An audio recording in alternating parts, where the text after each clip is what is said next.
Olá a todos e todas. Hoje estamos aqui para falar sobre a indisciplina, que é um problema muito sério nas escolas, que deixam todos os educadores bastante perturbados. Recentemente nós fizemos uma parceria com o grupo GPEM, que é o Grupo de Estudos e Pesquisas de Educação Moral, da Unicamp e da Unesp, liderados pela professora Thelma Vinha e Luciene Tonheta, e vamos trazer muitos especialistas para falar a respeito de temas importantíssimos para nós. E hoje quem está aqui para falar sobre a indisciplina é o Varley Correa. Seja bem-vindo. Obrigado, Sandra. E nós temos como objetivos desta videoaula conceituar a indisciplina e a incivilidade, refletir sobre formas de desordem na relação pedagógica frequentes no cotidiano escolar, analisar sobre aspectos contextuais e de convivência facilitadores da ocorrência de indisciplina e incivilidade, e também apresentar algumas ações preventivas e atenuantes para o enfrentamento de situações de indisciplina e incivilidade na escola. Então, a palavra é sua. Obrigado pelo convite, Sandra. Eu é que agradeço a sua participação e disponibilidade de vir colaborar com a nossa formação. Em que pensamos quando ouvimos a palavra indisciplina? Aposto que muitos comportamentos vêm à nossa cabeça. Aglomeração de alunos, alunos circulando pela sala durante a aula, brincadeiras em momentos inadequados, até mesmo um aluno dormindo durante a aula, ou perguntas descontextualizadas, altas gargalhadas. É uma gama enorme de comportamentos bem diferentes entre eles. Algum tempo atrás, a disciplina, era considerado indisciplina qualquer comportamento que incomodasse o professor enquanto ele tentasse dar aula.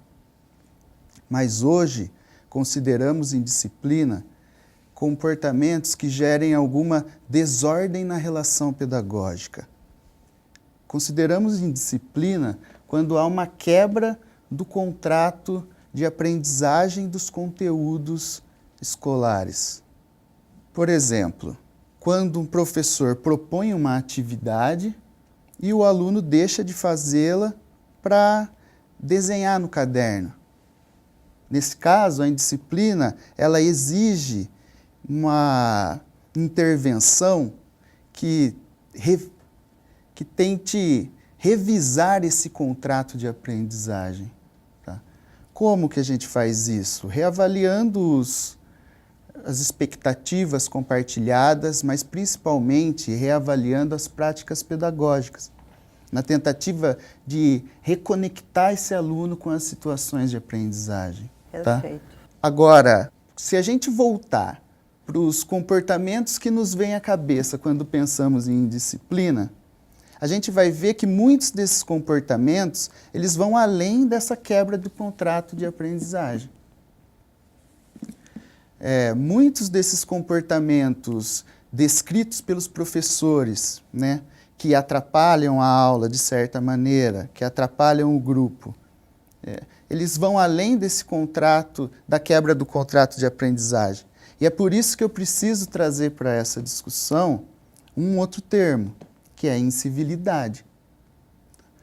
Enquanto a indisciplina é a quebra desse contrato de aprendizagem, a incivilidade é a quebra de um contrato social, um acordo de boa convivência. Tá?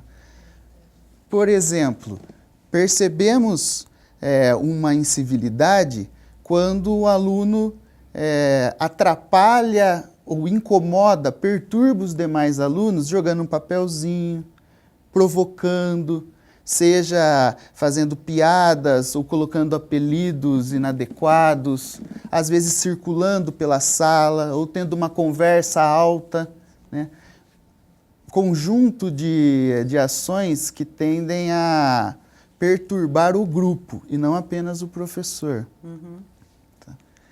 Normalmente, a indisciplina está junto com a incivilidade. Porque aquele aluno, é comum a gente ver que aquele aluno que está em pé durante a atividade, jogando papelzinho, cutucando o aluno do lado, provocando os demais, né? Muito provavelmente ele não está engajado na atividade proposta pelo professor. Tá? Só que eles não são a mesma coisa. Tá? Às vezes a indisciplina e a incivilidade estão separados. Quem não conhece uma situação em que o aluno se empolga em resolver suas atividades, tá? Ele tem um bom desempenho acadêmico, mas assim que ele termina, ele vai lá cutucar o outro. Nessa situação a gente enxerga incivilidade, um comportamento que perturba os demais, porém, não tem essa quebra do contrato de aprendizagem. Uhum. O mesmo também pode ser inverso, quando um aluno é quieto, calado, né? Não está atrapalhando ninguém, não atrapalha ninguém, só que ao mesmo tempo ele não está fazendo as atividades propostas, né? Não tem atenção concentrada no conteúdo apresentado pelo professor. Nesse caso, facilmente a gente vê a quebra do contrato de aprendizagem, a gente vê a indisciplina, só que não tem a quebra do contrato social de boa convivência. Então tem a ausência da incivilidade. Uhum. Apesar de muitas vezes a incivilidade e a indisciplina caminharem juntas, às vezes elas estão separadas. E o mais importante é a gente perceber que precisamos de intervenções diferentes para elas. Às vezes ao mesmo tempo, né? E em alguns casos específicos, uma ou outra. Entendo. A incivilidade, ela não é uma violência dura. Também ela não é uma transgressão das regras da escola. Tá? Ela é uma microviolência, ou seja, comportamentos perturbadores, que não atinjam só o professor, mas que atinjam também, né, os demais alunos e prejudiquem o ambiente de estudo. Eu tenho alguns dados que eu gostaria de mostrar de diversos estudos que nos mostram um pouco a amplitude desse desafio de lidar com a indisciplina no Brasil, mas a indisciplina sendo considerada como um problema de convivência que atrapalha a aula, considerando então, né, abrangendo a incivilidade também. 64% dos diretores das escolas estaduais, 54% das municipais e 47% das instituições particulares apontam a indisciplina como um problema considerável do ambiente educacional. Uhum. Tá? 32% dos professores consideram a indisciplina um dos 3 fatores mais preocupantes do cotidiano escolar. E há um estudo que diz que os professores brasileiros investem 18% do tempo de aula na tentativa de manter a ordem na classe. Ou seja, é muita perda de tempo, né? E muito desgaste também emocional. Com certeza, Sandra. Tem um outro estudo sobre a evolução da provocação, que é uma forma de incivilidade. Uhum. Né? A evolução da provocação como causa dos conflitos. Tá? Podemos ver que a partir dos alunos, entre os alunos de 8 a 9 anos, a provocação ela acaba sendo causa de 40% dos conflitos. E isso vai subindo até que entre os alunos de 13 e 14 anos, ele tem um percentual de 58%, né, de causa de conflito. É o auge da crise da adolescência, né? Essa faixa etária. Enquanto lá entre os 3 e 4 anos, apenas 18% é causado por provocação, né? A partir da faixa etária ali de 8, 9 anos, a maior causa dos conflitos é a provocação. Interessante. Mas e aí? Né? O que podemos fazer? Essa é a parte mais importante. Primeiro a gente precisa entender quais são as razões da incivilidade. Se não razões, seriam quais os fatores facilitadores da ocorrência da incivilidade, né? E entre eles temos o tédio, o aborrecimento, desinteresse do aluno, a dificuldade em estabelecer empatia, a falta de respeito entre os pares, a dificuldade em acompanhar o conteúdo que está sendo dado em aula. Eu acho que essa questão é bastante séria e os professores precisam estar muito atentos, porque às vezes, como você disse, o aluno desconecta da aula porque o professor está falando grego e ele não está conseguindo acompanhar, né? Muitos têm vergonha de levantar a mão e pedir uma nova explicação ou dizer que não está entendendo. Então, eles se desconectam. Então, é uma atenção que realmente o professor tem que se voltar para isso. E né? é um grande desafio para os nossos educadores, né? Porque as salas, né, têm alunos em diversos níveis de aprendizagem, né? E precisamos mantê-los conectados. Além disso, os alunos eles têm a necessidade da diversão, né? E eles não têm a polidez ou a cortesia como valores fortalecidos, sua maior parte. Além disso, também há a necessidade de ser bem visto, de adquirir popularidade e, pelo jeito, né, a incivilidade traz esse tipo de popularidade em muitos casos. Né? Entende? É uma fase de autoafirmação, né? Talvez todos nós, né, estejamos buscando algum tipo de reconhecimento. Todos precisamos, mas precisamos rever as formas. Exato, né? Exato. Né? E a ocorrência da incivilidade, ele traz para a gente a ideia de que, de algum modo, esse comportamento está sendo mantido. Né? Exatamente. Há algum sucesso nisso. Como que o professor pode agir para prevenir isso? Tá? Primeiro, devemos nos preocupar com a qualidade das relações professor-aluno. Precisamos de uma linguagem respeitosa e descritiva, que não rotule o aluno. Os professores precisam se manter disponíveis, ouvir o aluno, né? Sempre que possível, tentar apresentar um bom humor, valorizar o comportamento dos alunos, o esforço e os resultados positivos. O elogio é tudo. Eu acho que ele estimula, né, muitas atividades positivas. Então, eu concordo plenamente que o estímulo e a valorização dos alunos é extremamente importante. E é interessante, né, elogiarmos de uma maneira descritiva, né, descrevendo o comportamento adequado do aluno, para que a gente dê condição para ele se autorregular, saber para onde que está caminhando. Perfeito. Tá? Um grande incentivo. Além disso, é super importante compartilharmos decisões. Tá? Quando o professor abre um espaço para algumas decisões serem compartilhadas, é possível ver um grande acréscimo na qualidade da relação. É porque você envolve, você participa, né? Você abre espaço para a participação dos alunos. Então, eu acho que também extremamente importante. A qualidade da aula também é muito importante como uma forma de prevenção à incivilidade. Uma aula bem planejada, né? Uma diversificação de estratégias, de maneira que a gente consiga manter o aluno ativo, participativo, né? Feedbacks construtivos, sistema de monitoria, uma circulação do professor pela aula, mantendo-se próximo de alguns alunos. Conjunto de ações que tende a melhorar a qualidade da aula e, com certeza, funciona como uma forma de prevenção da incivilidade. Além disso, é muito importante, para prevenirmos a incivilidade, ajudarmos a desenvolver a relação entre os alunos. De que maneira poderíamos fazer isso? a gente precisa dar atenção aos conflitos. Só que não precisamos sempre resolver sozinhos.